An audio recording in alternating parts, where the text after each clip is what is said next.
Ladies and gentlemen, thank you for coming to the Commander's Codex. All things Commander and books. Wow, I didn't know about the book part. Yeah. I haven't read in... Surprise to both you and us, we are doing Commander and Magic Lore. We didn't know this, but now we are. I'm going to have to look up more Magic Lore. It's been years. Don't stay up to date with that at all. I think the last one I read was the Shadows over Innistrad block. Great bit of Magic Lore. Oh, buddy. Oh, there's a lot. There's a lot. There's a lot to this. I barely know the lore. I vaguely know a story of a set. I really don't know. Ladies and gentlemen, there are goose outside the window right now. I think it's geese. Geese. Forgive my friend, he doesn't read often. Probably should introduce ourselves. My name is Jordan. I am the nameless voice. Also known as Jacob. Yep. There Jacob, you go. Yeah. I am Some may call him one that. of many Jacobs I'm sure you know. And I hate ASMR. And that's Ben. That's me. And together we are Three idiots talking about Commander. the Commander Codex. 1/3. 1/3. What's 1/3? I'm 1/3. He's 1/3 of the idiots. Oh, and I'm 2/3. And you're 3. Ugh. That's the Codex. That is the Codex. Codex means book. With that being said, let's talk about some Commander. Let's talk about... All right, I'll tell you what. I recently went out because in Commander, I never understood why people play land sack decks. Like, why do you want to sacrifice your own lands? I love having my lands out.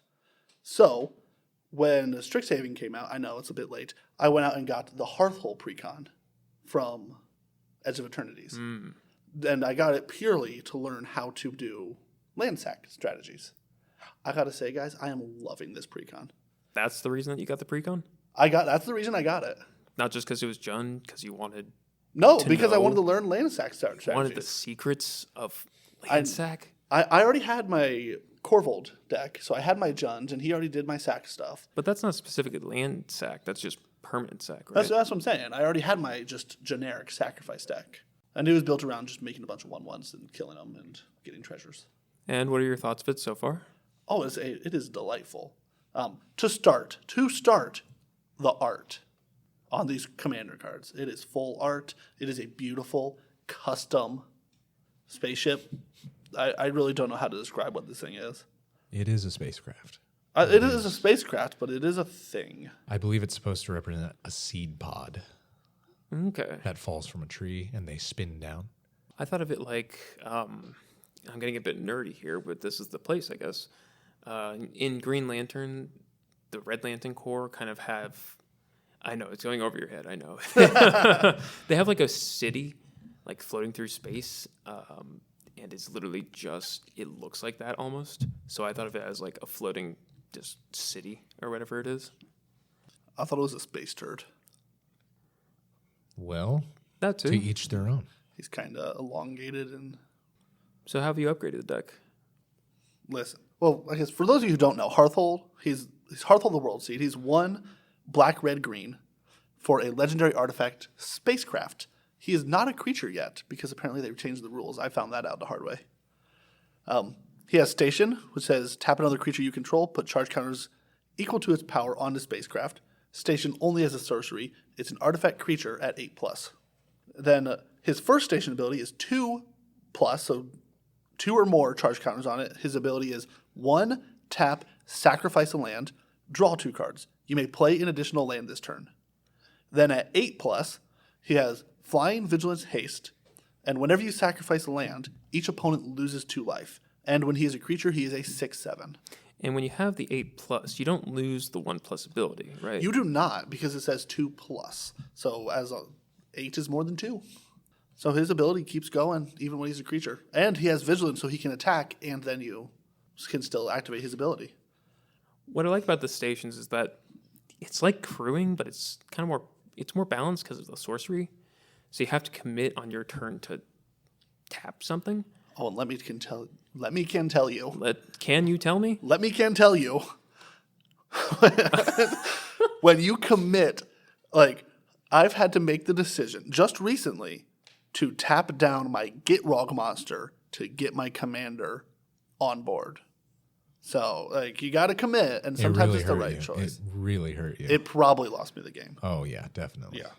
That 4-card draw turn was getting you there, closer to losing every second. I know it sounds like that, I know. but not having a 6/6 with Death Touch Defender when your opponent's coming at you with an 8/8 does hurt you. It was once. You didn't have it for the turn that I didn't even attack you. So really, it was free. It was free. He hit me a lot, guys. I did. We'll get to that. We're still salty. Is Gitrog in the precon, or did you upgrade that? Gitrog is, in fact, in the precon. Well, that's... Yes. So is Corvold, the Faith First King. I thought you added that. He is just in the precon as a little buddy for you to find. Huh. Yeah.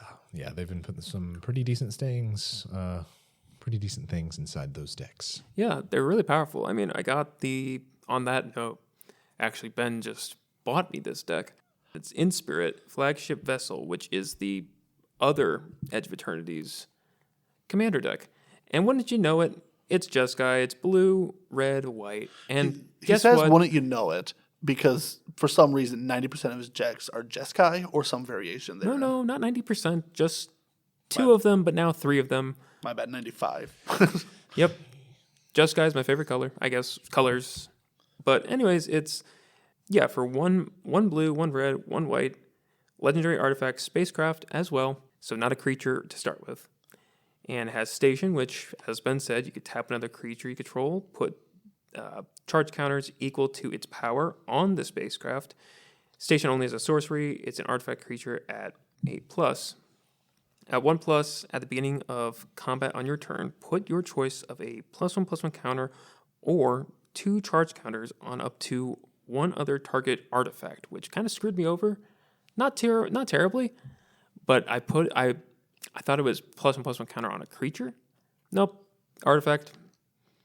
If it's an artifact creature, great. Otherwise, out of luck. Whoopsies. But on 8+, it has flying, and other artifacts you control have hexproof and indestructible, and it's a 5/5 flyer. So not bad overall. The precon, while it was very nice, I wanted it to be a little more powerful, to be...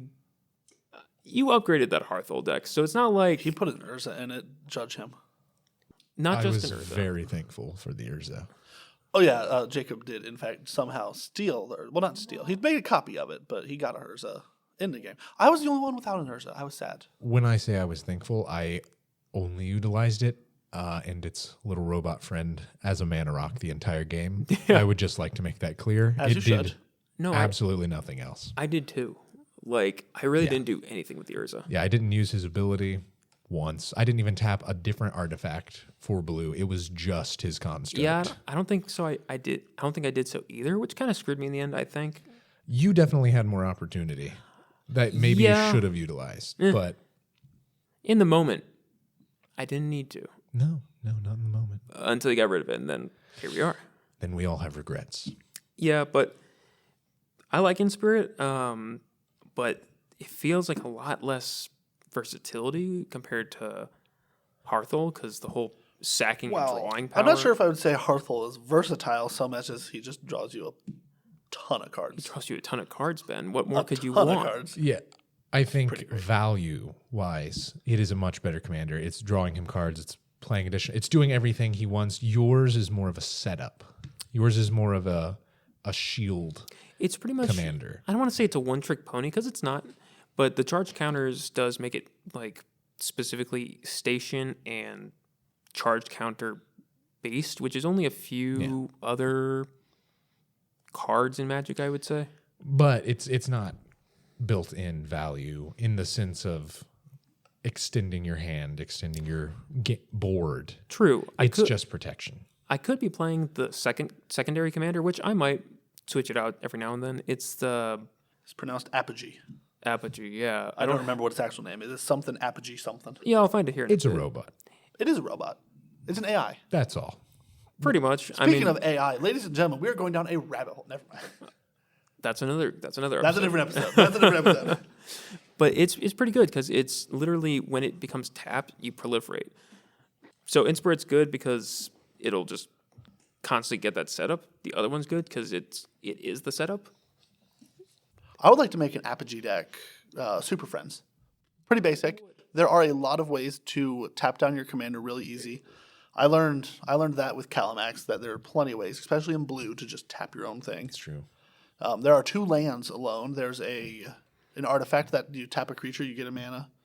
So there's plenty of ways that you just do it, and you get Super Friends, and you just like that. Just like that. Just. I think the more accurate sounded. Boom. To be fair, if you wanted to utilize the spaceship more, or really wanted to utilize its final ability more, you could add more protection in for it. So add equipment in. So still keeping artifacts, whatever.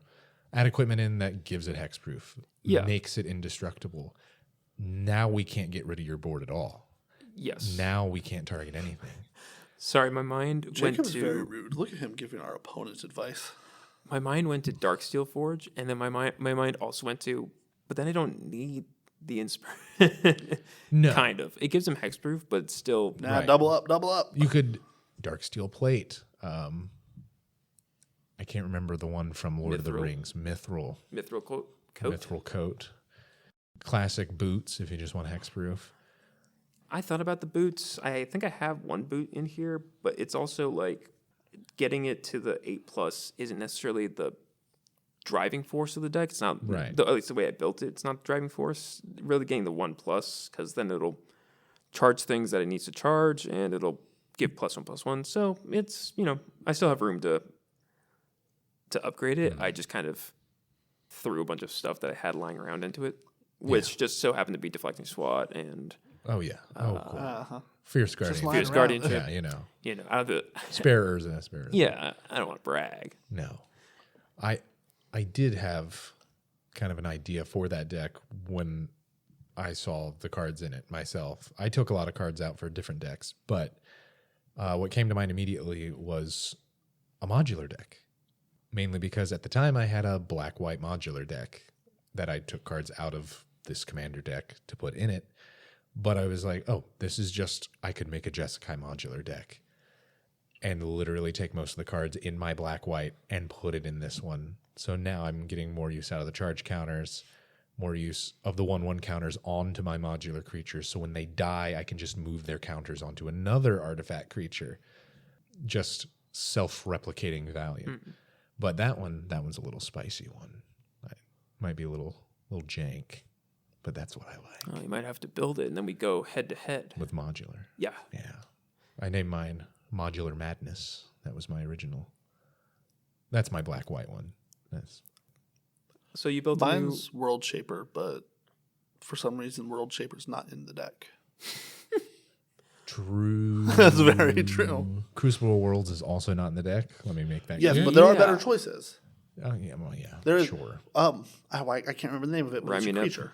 Ramunap Excavator. Ramunap Excavator. I Still Explorer. Because There's several. and The Behemoth. Ramunap Excavator is one of the best ones for this deck because it lets you play the lands that you just put into the graveyard, and has 2 power, so you can crew Hearthhole or station Hearthhole, and immediately activate his first ability. I think Ice Still's probably Yeah. the best. I but still kind it's of beat it nowadays. It kind of No. does everything. No. I'm sorry. When you play a land, it mills a card. You can play an additional land. You can also cast lands from the top of your deck, I believe. I don't know if you can cast them from your graveyard, but it basically does everything that all of these typical ones do. I don't care. I like Ramunap. Yeah, it's a 2/4 for 2 and 2 green. Insect Scout. You may play an additional land on each of your turns. You may play lands from your graveyard. Oh, it is. Landfall. Whenever a land you control enters, mill a card. So it does play too much much mana. graveyard. Ramunap Excavator comes It's out a one turn before Hearthhole, letting you crew him. What about his? Here's his flavor text. All right. Okay, that might help. Come, join me in the sun. Let me see him. Let me see what he looks like. It's also an insect, which you have bugs in your deck. Your deck is literally Okay. insect. He's kind of a funky looking insect. That's better. That's a little better. He's a funky looking insect. Ramunap Excavator's better. Okay, well, snake go burr. But here we are. Want to tell us about your new deck? Your new awful Spellslinger deck? Kind of. Not gonna lie, wasn't expecting this one to be the first one out of all of them I played to win, but it has pretty much twice now. He got lucky because Jordan and I were kind of beating each other in the face, and he just took the... Creativity is a deadly thing. See what I did there? Okay, well, you'll understand in a second. Shut up. The commander I'm using is Rutha, Mastering the Moment. She's 2 blue and a red for a 3/4 orc sorcerer. She says, at the beginning of combat on your turn, if you've cast an instant or sorcery spell this turn, create an XX blue and red elemental creature token with flying and haste, where X is the greatest mana value among instant and sorcery spells you've cast this turn. Now, my initial thoughts on her, she's pretty slow. In the sense of, you're only getting 1 token. It's going to be as big as it possibly can. But also from what I've experienced in the deck, most of the time I'm casting 1, maybe 2 spells a turn. It's not doing what a typical Spellslinger deck does in the sense of holding up a lot of interaction. I'm actually casting most spells on my turn. Now, there are interactive pieces, I mean, just for value. But it's one I didn't expect. I have ideas to change it, but it does make a board while allowing me to cast non-creature spells. You know what it makes me think of? It's sort of like you have, on one end of the scale, you've got the Outlaws of Thunder Junction commander, you know what I'm talking about? I think it's the blue-red one. Stella Lee. Yes, I know her well. Mm-hmm. And then you got your current one, on the other end of the spectrum, because you said Stella Lee. Stella Lee. Yes. Stella Lee is like a machine gun, just rapid fire. Oh, yeah. Everyone just said, oh, it's infinite combo, go. Right. Got it, yeah. Whereas, what's this one? Rutha. Rutha is more like, not a glass cannon, it is just a cannon. It's a cannon. It sits there. If you kill her, I'm probably going to just not cast her for a while, to be honest. I don't really feel like paying 6 immediately. Play more removal. That's just general advice, guys. Yeah, sure. True. I will be upset. It's true, but I can't stop you. Well, I mean, we ended up not stopping you because we weren't playing enough removal. So, and I was more just removal. kind of diddling for a while, honestly. It's because we're playing precons, Jacob. Yes. Not upgraded precons, of course. Just regular precons. Minorly upgraded. Minorly upgraded. They are definitely minorly upgraded. I would lie put if 7 I did. cards in Hearthhold. 7. I'm not sure how many. I'm not sure either. Yeah, well, I just went through the deck and found out. I know a few of them were uncommons or commons. I didn't just stack in the best. I did not put a lot of money into this, except for 1 card. I spent $7 on it, and that was... I didn't put had to any spend money $7 into my upgrades. Yeah, I just had them. You got them, yeah. Yeah, where'd you get that? Where'd you get that Urza? Oh, a friend gave it to me, Not anyone you would know. Man, that's pretty nice of them. It's because they care about what I play, and they know I like blue. But yeah, so I think that's a really solid deck. I think also it helps that the deck that the precon it came with just kind of supports the deck in many ways, and also the new set is just crazy good. It's pretty good. It's like the perfect starter set. If you don't know anything about Magic and you want to get into it, just throw yourself into Strixhaven. But it's also not too low level of like a power. It's not. Oh yeah, it's not weak. It's not. No. It's not like the people who play more advanced stuff don't want to play it, but it's also good enough that if you're new to the game, you can just grab a pre-release pack and throw it down. Now, would you say that the commanders are also the same way, where it's easy to learn the game with those commanders? I think, and this is how it seems to me. I haven't gone through the deck list. I've just seen the commander themselves and what Jacob has played.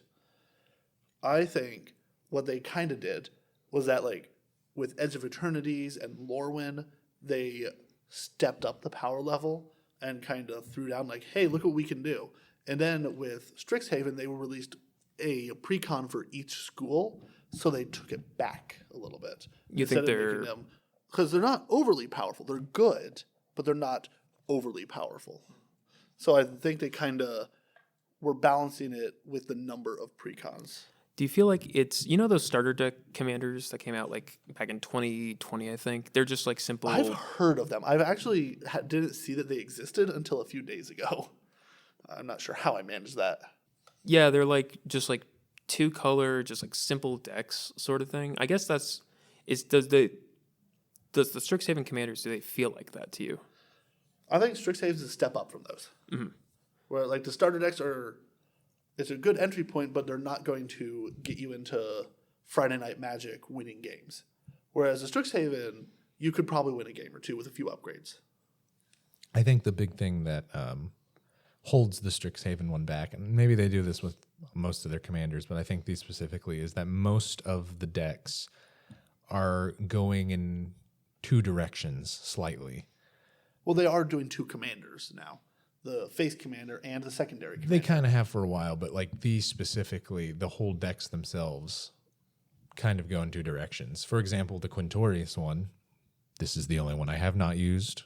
This is not from experience, just observation. Mm-hmm. The Quintorius one is kind of split. Obviously, it wants to have things leaving your graveyard, recursion, but it's also split spirits. Quintorius or Lorehold?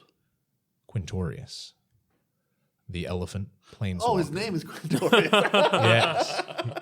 Yes. The new school Quintorius. I was like, are we talking about Hexhaven here? What? No. No, the planeswalker, half of the deck wants to be doing the typical graveyard stuff, having things leave, whatever. The other half is kind of focused on spirit tribal in a way. And if you're utilizing Quintorius, for example, as the commander, it kind of feels a little awkward. There's not as much graveyard interaction as you would want as him being the commander. So if you have him as the commander, you might want to focus a little more on that instead of actually having spirits themselves in the deck. Replace those with graveyard This recursion. is the thing I think I've been seeing with commander decks, and I think is actually something that Hearthhold did amazingly well, which is another reason I love Hearthhold, was with the commander decks, they've been going in those 2 different directions. They've been choosing 2 things.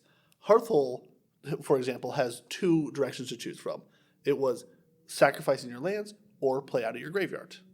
And the precon itself came with very minimal graveyard play and focused on the sacking lands. Whereas I think the other decks are sitting there doing both of them. So I think that what it is, like, with Hearthhold, they focused on one more, and so he just came out more powerful. There was another deck, the one from Lorwyn, the 5-color elemental. Oh, that thing? Because that thing has 2 directions to go, an elemental tribal or evoke. The thing is that by going elemental tribal, you go evoke with the commander. They kind of had to shoot that one So- like an arrow. So Being 5-color too, it was it ended up being a better deck because it didn't have an identity crisis going on. it wanted to do one thing. Yeah. Elementals go burr. And that thing is insane, by the way. I played a newbie Yeah. the other day in a 1v1, granted, so it didn't have that same dynamic of Sure. like 3 to 4. Yeah. No, you were the focus. Yes, and it hurt a lot. And out of the box, because I was playing I was playing my weird Magar deck, the one that Of course you were. I wanted to try it out against a 1v1. You won't admit it, but it's a bracket 4 Magar deck because it has infinite extra turn combos. Infinite combats. But I digress. I don't know. It's not that powerful, but it's, That makes it a bracket 4. it needs to really it needs to set up real hard. And in that game, I could not against an army of just a wall of elementals. This Well, I think my favorite She just- example of steamrolled me.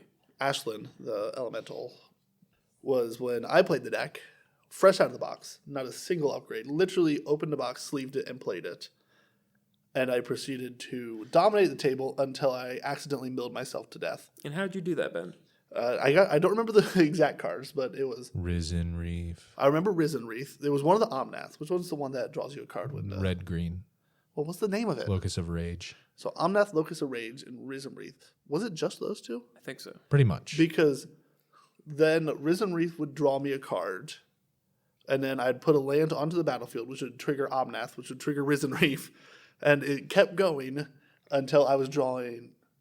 I drew how many cards? Like 80 cards in one turn? Something like that. And by the time we realized I was going to kill myself with it, it was too late, and I killed myself But with the it. important thing about it is that you didn't have to do that because we It took us halfway through it to realize it was a may trigger for the land. You may put a land. But at that from point, I the think you battlefield. decided you And were then just you going went to with deck it. yourself. Yes, yeah, no. After I learned that I was too late, I just decided to kill myself. I think you had a little bit of time. You just decided to keep going. I don't know what you were looking for. I don't know. It reminds me of the Golos deck you had. That deck is a win in my heart. Now Golos, on the other hand, that's embarrassing. No, it was funny because It's funny, but a little tell the embarrassing. story. Tell them. Well, let me pull up Golos. He's banned now, so I don't keep him with me. Is he banned just as the commander, or is he banned in commander in general? They banned him when they weren't doing banned as commander, so he was banned as general. But they might have changed it when they started doing that. Did they not just ban as commanders to begin with, or They did, then they stopped, and then I think they're doing it again. okay? So Golos, Tireless Pilgrim, he is 5 colorless for a legendary artifact creature scout. He's a 3/5. When Golos enters the battlefield, you may search your library for a land card, put that card into the battlefield tapped, then shuffle your library. Then for 2 and Wooburg, so 2 white, blue, black, red, green, exile the top 3 cards of your library. You may pay them this turn without paying their mana costs. Slightly powerful, just a little bit. Yeah, it's like a sad bot, Yeah. but better. Well, there's Solemn Simulacrum, Sad Robot, and then his brother, the Tired Robot. Right. No, he's tireless. He's not tired ever. Now, with Golos, shoot, I gotta put. I just put You the card just away. read it. So I looked for a land card, and when I was playing Golos, I cast him and proceeded to go into my library to search for a card. And it turns out that I cast him enough times and ramped enough that I had no more land cards in my library, and failed to find, and thus could not do much more with Golos. Did you deck yourself in that scenario as well? No, because this was another stupid decision we made. That was an 8-player commander game. Was it? That was. Oh wow. So we were all just sitting down, and I failed to find and said, screw it, pass the turn. And after that, I just stopped. If only I had more myriad creatures in that game. Goodness gracious. Would Wow. have been great. Aristocrat myriad. Hey, my favorite ever commander game. I don't know if you guys were. You were. I know you, Jacob. I know you were a part of this one. I played the one thing that I hate above all else: stacks. And it was a 7-player game. Augustine? Augustine. In a 7-player commander game. I'm glad I was not there. To be honest with you, I don't think that deck ever offended me. Well, that's because it sucked. Oh, no, I just didn't care. It I sucks too. I do recall many people being very upset with life when you played that. But I just kind of remember just I remember one one person specifically who was directly after me in the turn order. So he got the most cunned by all of this. So he got incredibly frustrated because everything hit him first, went against him, and eventually we ended up getting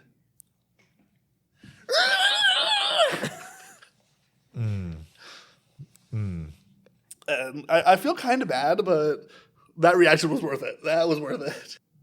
Well, we've had some dealings with him in the past, and it was just like a long time coming, I guess.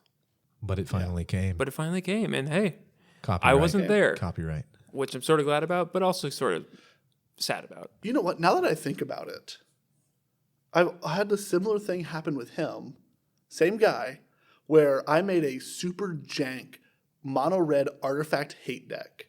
Who was the commander? Hold on, I think because it was a super old random. Oh. This was when it was Summon Legend. Oh, I know what it is. Do you? Because I want to look it up. What's the name? Keyword Pawn Stars. Well, that doesn't help me. Chumley. I don't remember the name of the creature. I only call him Chumley. That doesn't help us. Well, you'll see. Is it Ben? No. No, I believe it's two gentlemen, but they weren't partners. No. Their story was that like if they were printed nowadays, it would have been partners. It was like Chandler and someone else. Mm-hmm. Something ridiculous. So Just a dude. I'll look up Chandler. Just a tired man. Really, that's... But what a story he could tell. Yeah. He helped run a pawn shop. They were like opposites in a way because it was like... They do attract. So here's Chandler. Hey. So he was not the commander of this deck. No, we don't care about that guy. But so he was 4 and a red for a summon legend, 3/3. You could pay red to tap, destroy target artifact creature. Specific? That's why we don't care about that guy. Ah, I found it. His name was Joven. Joven. He has a face, guys. It's pretty wonderful. Is it the mascara? There's a reason I. So I had to choose between him and Chandler, Let me see that. and Oh yeah. I chose him. I chose Joven for the art. Oh yeah. So Joven is Obviously. a 3 red for a summon legend 3/3 for red tap destroy target non-creature artifact. Ooh. So you see they're kind of with it. I do think I put Chandler in the deck just to cover my bases. Gotta have his friend. But I remember this specifically because I made it out of bulk that our friend showed up to Magic Night with one day. So it was just as much red bullshit that I could fit in there. And that made him angry? So the thing is, you'll see. it wasn't good, but the only cards I had were destroy artifact cards. Like even though it was Let me guess. Yeah. even though it was bulk, I had like a Vandal Blast in the deck. Of course. Yeah. But it was all red artifact hate. Can you guess what deck he was playing? I know what it is. I remember it now because it came to me in a vision. It was white blue. Vroom vroom. I was gonna say the Gear Hulk, but that was. It looks like a Gear Hulk. Ooh, Neon Dynasty. Neon Dynasty. Oh, the pilot one. Yeah, from the Shurikai Comic Con. Genesis engine. And that's a good one too. Oh, it's solid. And he had a somewhat upgraded precon from it. Unfortunately, this was just a 3-player game, but the other player in the pod was playing creature tokens. Go wide. So my mono red jank deck that only cared about killing artifacts had to target him and him alone. Destroyed him. So the entire game, I don't even think I put a win con in the deck. Probably not. think I just spent the entire game destroying his artifacts. He played something, I destroyed it. He played something, I destroyed it. And you know what's great? Vehicles are not creatures until they are crewed. Mm-hmm. So, bye-bye car. Yeah. And now I did try to spread the love. When the creature deck played his Soul Ring and Arcane Signet, I destroyed those. Oh, yeah. But that didn't help weather the problem. Not at all. So Nope. In that turn order, did you go before him or did it you was go? me, him, creature tokens. Okay. Yeah. Was this the same gentleman in our 4-person game? We were in college, end of semester, I think. For reference. For reference, yes. And I was playing the Zedger deck. The one that can't win. I was playing Pramicon in the deck. I think you were playing my Pramicon deck. Either way, there was a Pramicon on the field. So here's the thing, guys. There was a wall. There was a big wall. Well, we'll talk this about was a wall. All right. Here, I actually remember this game vividly because it's very funny. So For some people. We had 4 people and we decided to play a game. I was playing Talrand Sky Summoner. Mm-hmm. My Talrand deck is a bit of a meme deck because it cost $1 to make, not counting basic lands. So the entire point of the deck was just hope that people don't notice me while doing shit. Jordan, I believe you were playing my Pramicon, which was the pre-con, and I switched Pramicon out for the commander. Then, I believe... So the other guy, the guy that I guess we accidentally keep bullying here, but he was playing Wilhelt, the Rock Cleaver. I almost want to give him a name, but like not a name that identifies him. Chad. What about Schmiblet? Schmiblet. All right, let's go with Schmiblet. So Schmiblet was playing. He was playing Scarab God? Wilhelm. Oh, okay. Yes, it was still Demir, but Yeah. it was zombies. Scarab God was in it. That's why you're. Okay, because Scarab God was also zombies. But yes, you're right. Yeah. Wilheld. So then was our other friend, We got to give him a name. If Schmiblet has a name, we got to give him a name too. Chad. Let's go with Chad. You seem to like Chad. Yeah. He's more of a Chad. He is more of a Chad. He is a Chad. Yes. You go, Chad. He was playing Orvar. Now, I actually really did like his Orvar deck because it only had one infinite in it, and that was to make infinite lands, not anything else. Oh, And I went with him to a Pokemon store, and we bought Pokemon energy cards, the water energy, to use as his land tokens, which was Classic. wonderful. classic. We bought like 100 of them for him. But during this game, Jordan played a Pramicon, who I think it was the commander. And when he played the Pramicon, I was playing Talrand and thus was amassing an army of drakes. So he said, no, you're going that way, away from me. Okay, so specifically, Pramicon Sky Rampart. It's a 1/5 flying defender. It's a wall, by the way. So you cast for 1 blue, 1 red, 1 white. It says, as this card enters the battlefield, choose left or right. Each player may attack only the nearest opponent in the chosen direction and planeswalkers controlled by that opponent. So, yeah, basically like Ben said. And I was sitting right next to Jordan, and Jordan said, nope, other way. So I couldn't go to Jordan. Well, before I got my next turn, our lovely friend Chad, who was playing Orvar, said, I'm going to copy Pramicon. And I choose the other direction. So the game was at a lockdown, no combat. Then, before Orvar disappeared, you managed to play a copy. I think it was a Spark Double, but I could be wrong. It's either Spark Double or the like other wall that copies something else. But of Pramicon, and you said, for the memes, I'm choosing that direction. So you had 2 Pramicons that were going in different directions. So this delayed the game. This ended up being like a 5-hour game. It was ridiculous. It had to be like 1 a.m. Chad gave up. He had to go home. No, that was me actually. I'll take the blame. Oh, for that was you. Okay. I'll take the blame for that. That was me because I lived a half hour away, and I still lived with my parents at the time, so I didn't want them to be all grouchy when I inevitably the door open. So I was like, "All right, guys, I'm gonna go," and that was because I had both of the Pramicons that were going in both directions. I'm pretty sure. Oh, I remember that. Yes, you're right. You left, so the floodgates opened because your Pramicons got exiled all of a sudden. Yes. And now I had about 100 Drakes because throughout this game I was just doing Because there was no removal. I think the only person there was playing no removal. what deck were you playing? What colors? Blue, mono blue. It wasn't him. He was- Talrand the Sky Summoner. So Pramicon is the only deck that could feasibly maybe the blue black deck, but I think he's mostly focused on zombies. Yeah. generating the zombies. Yeah, he doesn't have a lot of removal. I think I'm he pretty just sure. also didn't understand that he should remove Talrand. Probably, but as a white and red deck, I think I was the only one capable of also just removing stuff, Yeah. Yeah. and I didn't because it was funny. I'll admit it. It was True. funny. But No, wait. This was my chaos deck. You know why? I gave Schmiblet, whatever his name was, Schmiblet. I gave Schmiblet.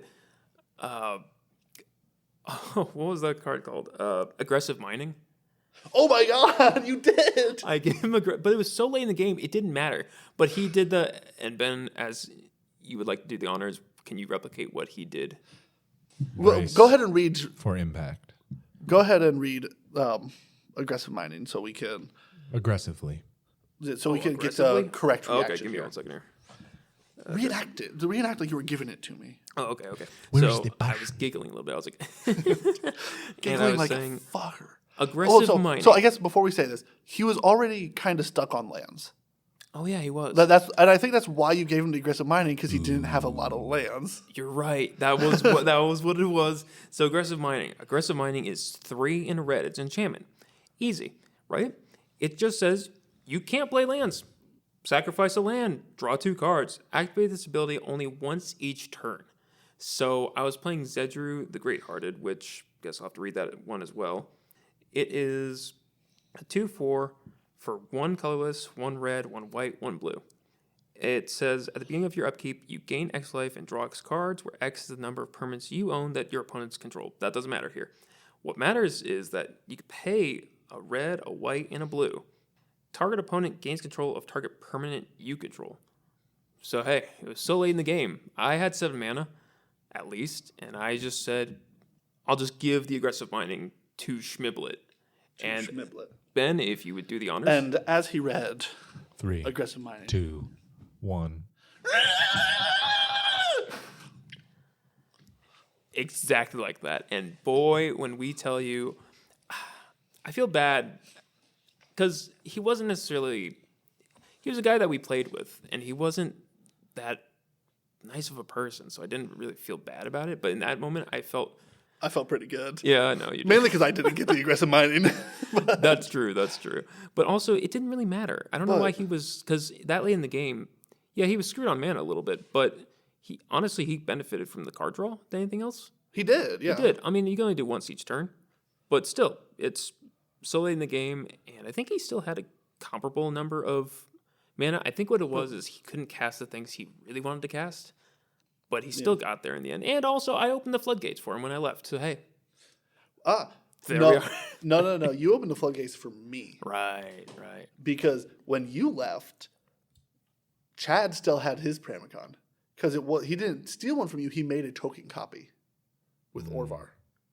Okay, so it must have been that did I point the Talrand in my direction, or did I? You pointed the Talrand away from you. Mm-hmm. He made a copy, pointed away, and then you made a copy going in opposite direction. Yeah, you're right. So yeah, you were pointed directly at Schmiblet. So when you left, that opened the floodgates for me to swing out with roughly 100 Drakes to just absolutely obliterate Schmiblet. Oh, and my Drakes all had flying, and he had a comparable number of zombies. I think maybe a little less, because he was a little screwed in that game. But they're flying. But I had flying. He couldn't do anything. And his zombies all had decayed. So they just would die. Right. At some point in that game, I vaguely remember casting on Aeon Engine, I think. So the turn order was also reversed, I'm pretty sure. I think you did that in the middle of the Pramicon confusion. Probably, just to make it really funny. I like chaos, guys. What can I say? Sometimes, every now and then, when you play a jank deck like that, and this is why I love some of my jank decks, I have 2 $1 decks, and you could just throw them out there for the crazy weirdness of, you know what, I guess this one random person is getting hurt today. Well, that being said, this was a good talking session, good starting point. I got a question for you guys. Sorry, Schmiblet. I didn't mean to. Yeah, Schmiblet. Wherever you are, attack you that hard. Whatever you may be doing. Full respect for you, man. You were fun to play with. Godspeed. I guess my question for you guys is, if you were a color identity, what would you most align with? And I don't know. Do you want to go with two or more colors as well? Oh, okay. 2 or more. I think I'm pretty obvious. I also have a pretty clear idea of my color. All right. Do we want to say it all at once? I'll go first. At once. So, well, you know what? I want to go through the color identities. All right. Because it changes as we go up. If I was a monocolor, I'd be black. If I was a dual color, Orzhov. Black-white is wonderful. Sorin is my boy. Oh, Soren's fantastic. Yeah. Even though he is a massive wad. Yeah. Personality-wise, he's just not a good person. But he's pretty great. But when we get to 3 colors is where it shifts. My 3 color is Teamer. So all the other colors? All the other colors. 4 color. Okay. No red. All right. What about 5 color? If I was 5 color, this is hard. I think all 5 colors. Phew-wee. I know I'm being greedy. All right. All right, Jacob. Me, I would have to say my main color is white. Yes, if you looked at all of my commander decks. He plays banding, guys, and it's pretty dope. Yes, I do have a mono white banding deck. It is what it is, and it cannot be anything else. It is pretty dope. It's fun to play against. But I have many decks with white in them. I can't help it. I just, it happens that way. I don't even do it sometimes. I don't even mean to do it. So your 2-color? My 2-color. I would almost say black-white, but I feel like if it's not black-white, it might be Boros. Yeah, no, I see that for you. That makes sense. But I feel like I've actually had many Golgari decks, unironically. Don't even think about your decks. Think about you. Yeah, just personality. Yeah, I guess. But something to that. The 3-color, I think it probably is Mardu. I've made multiple Mardu decks. You are a Mardu kind of guy.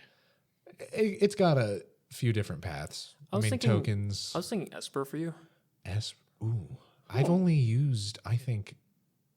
Well, again, it's not about the decks. I was Sure, thinking of but like I've never sat and thought of a lot of Esper. I don't know. I'm not sure if I see the blue. You sure? Yeah, I see more red than blue. I saw blue red in the game we just played. Yeah, and, You are. maybe, That's true. maybe that's why I'm. I don't know. Almost doing better with it. I'm doing something. I'm not. I don't know. I don't know what I'm doing, so I'm doing good. Would your 4-color be no green? Honestly, probably. Yeah, I think so. The 4-color decks, Is that Atraxa? Do you get Atraxa? I do. Well, Atraxa has green. It doesn't have red. I have made two different. I get Atraxa. I do have a 4-color clue deck though that does not have green in it. It is one of my favorites because I like clues. But, and then 5-color. I don't know. Probably 5-color. But honestly, probably 5-color colorless. Oh, I do have at that's a least like good Devoid? I do have 2 Eldrazi Like decks. Ululek. Yeah. Ululek. That's one a of them. good one. That's Good. I do have the secondary commander shit. Can I as change my its- answer? as No. its own deck. I do have the secondary commander as its own deck, separate from Ula. They're both sleeved. They're completely different decks. And I originally had a 5-color colorless deck before the Ululek deck came out. I guess if you want to go a step further, just for the bit, what 5-color tribe would you go with, I guess? Because there's like slivers, Eldrazi, sometimes dragons, sometimes. Would I go with or would I be? Would you be? In your heart of hearts. You, Ben. Dragons, maybe? Before we answer this, Jordan, your color identity, Oh, please. yes. We'll do a reveal. I think we all know what your mono color is. Is it red? It's red. Yeah, I was going to say red. There's a lot of chaos cards, and I do love it. My dual color? Oddly enough, I was also going to say black-white. I'm not going to lie to you. Black, white, black, white, just- black, white. It has white and black are the most versatile colors, in my opinion. They kind of go into... They mesh so well. Like, They just mesh with the other colors just so well, in my opinion. and I won't get into it, but the new Liliana. Oh, she's gonna be white. Yeah, so, I mean, it's either black-white or, honestly, maybe blue-black. I just like Dimir a lot. And I think the way I play can sometimes be that way. 3-color? I guess we'll go with America. Merca. He's Yeah, so, I mean, all my decks pretty much... I mean, a good majority is at least red, white. 3/5 I can think of. I mean, I didn't really want the Inspired deck, but now that I have it, I am enjoying it. So, yeah, America. And then 4-color... Yeah, probably missing green as well. I just don't play... I the only green I feel deck... like you'd be a no green. Well, the only green deck I have is Samut. Yeah. And It's almost even just then... And Even that's then, almost that guy. it's green, red, white. So I'm only giving the green for the ramp, really, and the big old creatures. And then 5-color? A Tog. A man of culture. A Tog, my God. Man, I was about to say that my tribe would be a Togs. We could both be a Togs. You want to be in a Tog with me? I will not. Tog. What would you be, Eldrazi? You know, I'd like to think that. But it's really only those. I've only ever made those 3 decks with Eldrazi, my original, that before the other one existed. And then when that one came out, I immediately jumped on it and was like, I'm making 2 separate decks, which I did. But no, honestly, I think it would be humans. I do like a good human tribal. I've made, I think, 1 or 2 Mardu human decks.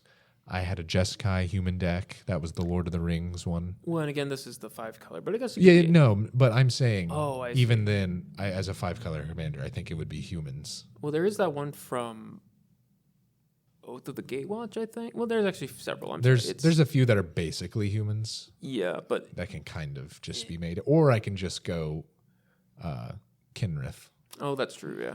if I really felt like it. But I think there's a lot of versatility in humans because it's the most used creature type, I believe, Yeah, that's ever. one of them.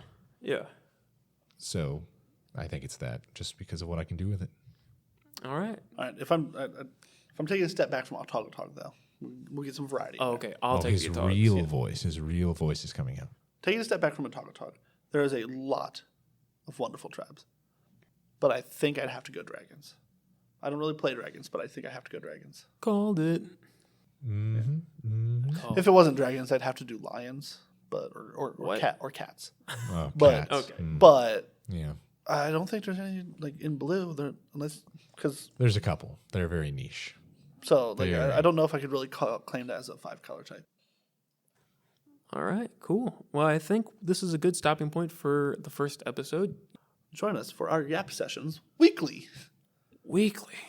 Maybe weekly. Yeah, I think we could do weekly. Join us whenever we show up. We'll be there. We'll be there.